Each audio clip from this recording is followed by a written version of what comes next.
আজকে কিন্তু নাম না করে বলা হলো যে ফ্যাসিস্ট এবং স্বৈরাচারের প্রতীক হচ্ছেন মোহাম্মদ ইউনূস। তার জন্য এই মুহূর্তে এখনই চাই জনপ্রতিনিধিদের নির্বাচিত করা, তাহলে দেশ তাহলেই মুক্ত হবে। এখন প্রশ্নটা হলো, এখন তো এই তো বলে দিয়ে দিলেন আমাদের তারেক রহমান, তিনি বলে দিলেন এই সরকারকে নির্বাচন করে নতুন সরকার আসতে হবে। এই সরকার তো বলল নির্বাচন করবে না, কিন্তু বাংলাদেশে কি বিএনপি একটিও তারা এর ব্যবস্থা করেছে, একটিও মিছিলের ব্যবস্থা করেছে? যে আমরা আওয়ামী লীগ বরং যার উপরে অত্যন্ত আক্রমণ নেমে এসেছে, তারা বরং ওখানে মিছিল বার করছে প্রতিদিন প্রায়, এবং বড় মিছিল হচ্ছে নির্বাচন চেয়ে, এই সরকারের পদত্যাগ চেয়ে তারা মিছিল করছে। বিএনপি কেন মিছিল করছে না? আসলে এর পিছনে একটা গল্প আছে। বিএনপির এক এক নেতা এক এক দিকে চলে, তিন মুখে তিন রকম কথা বলে। কেউ বলছে আওয়ামী লীগকে এরই সাথে গালি দেবে, দিয়ে আবার এই সরকারের সমর্থনে একটা কথা বলবে, আরেকজন এই সরকারের বিরুদ্ধে বলবে।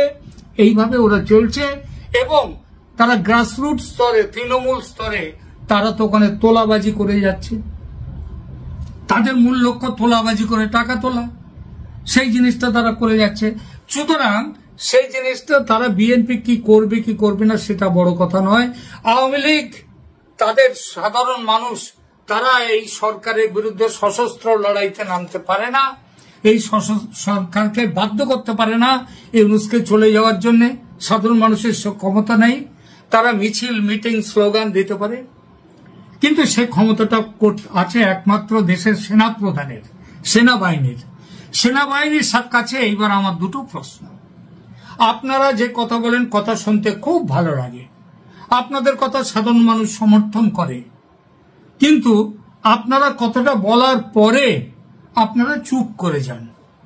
আজকে যে আপনাদের কথা মানল না এই সরকার, নির্বাচনে রাজি নয়, ওই করিডোর দিয়ে দেয়া হয়ে গেছে, আপনারা কি করতে চান? আপনারা কি এই সরকারকে এইভাবেই রেখে দেবেন? আপনারা মাঝে মাঝে জাগবেন, জেগে উঠবেন, সেনাবাহিনীকে বলছে, জেগে উঠবেন, প্রতিবাদ করবেন, আর এই সরকার তাদের কাজ চালিয়ে যাবে, দেশটাকে আমেরিকার হাতে তুলে দেবে, উপনিবেশ করে দেবে আমেরিকার। যদি না চান তাহলে তো আপনাদের এগিয়ে আসতে হবে। আপনারা কি করতে পারেন? এই সরকারকে হঠাতে যে ব্যবস্থা নেওয়া দরকার সেইটা আপনাদের করতে হবে। আপনাদের কাছে তো অনেক পথ রয়েছে। যে সরকার একটা অনির্বাচিত সরকার, যেটা সংবিধানগতভাবে একটা অবৈধ সরকার, সেই সরকারকে যদি আপনি নামাতে গেলে বিরাট কোনো কাজের তো দরকার হয় না, ক্ষমতার দরকার হয় না। রাষ্ট্রপতির একটি অর্ডার দেবে, তারপরে দেখবেন রাস্তা শুনশান হয়ে গেছে। রাষ্ট্রপতি যে মুহূর্তে এই সরকারকে বাতিল ঘোষণা করে আরেকটি সরকার গঠনের ডাক দেবেন, তার জন্য সেনাবাহিনীর আপনার উপরে, সেনাপ্রধান জেনারেল ওয়াকারুজ্জামান আপনার উপরে যদি সেই দায়িত্ব দেন, যে দায়িত্ব আপনি 5ই আগস্ট আপনি কিন্তু এই দায়িত্ব পালন করেছেন, বলে গিয়েছেন, আপনিই মিটিং করছেন রাষ্ট্রপতির কাছে গিয়ে, সমস্ত দলকে নিয়ে গিয়ে।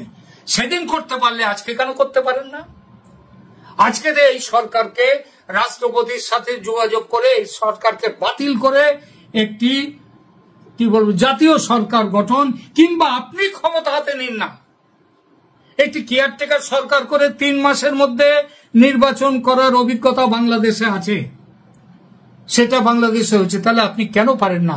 আমি একটা কথা এখানে বলবো, সেনাপ্রধান মহাশয়, আমি ভারতের মানুষ, কিন্তু বাংলাদেশ নিয়ে আমরা অত্যন্ত গর্বিত, বাংলাদেশ নিয়ে আন্দোলিত, আমাদের বড় চিন্তা বাংলাদেশ নিয়ে।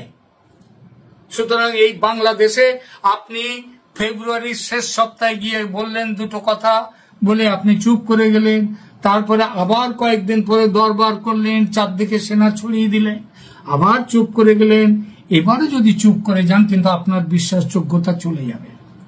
মানুষ আপনাকে শ্রদ্ধা করে একটা কারণে, সে কারণটা হলো যে আপনি মার্শাল ল জারি করে ক্ষমতা হাতে দখল নেয়ার জন্য আপনি ব্যগ্র নন।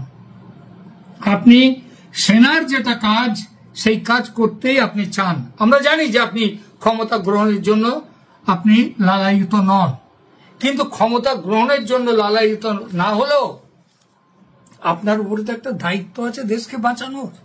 সেই দায়িত্বের জন্য তো মাঝে মাঝে ফোঁস করে ওঠেন। কিন্তু যখন ইউনূস সরকার বলছে আপনাকে, আপনাদের যদি অনধিকার চর্চা করেন বরদাস্ত করা হবে না, তারপরেও কেন আপনি চুপ করে রয়েছেন? দয়া করে চুপ করে থাকবেন না, দয়া করে চুপ করে থাকবেন না। এই ইউনূস সরকারকে অবিলম্বে বাতিল করে সেই হয় নিজে ক্ষমতা নিন, 3 মাসের মধ্যে ভোটের ব্যবস্থা করুন, নইলে আপনি জাতীয় সরকার তৈরি করে শীতকালের মধ্যেই, যাতে সেপ্টেম্বর, অক্টোবর কিংবা নভেম্বরের মধ্যেই যাতে ভোট করা যায়, ভোট করে আপনি নির্বাচন করে দেশকে বাঁচান।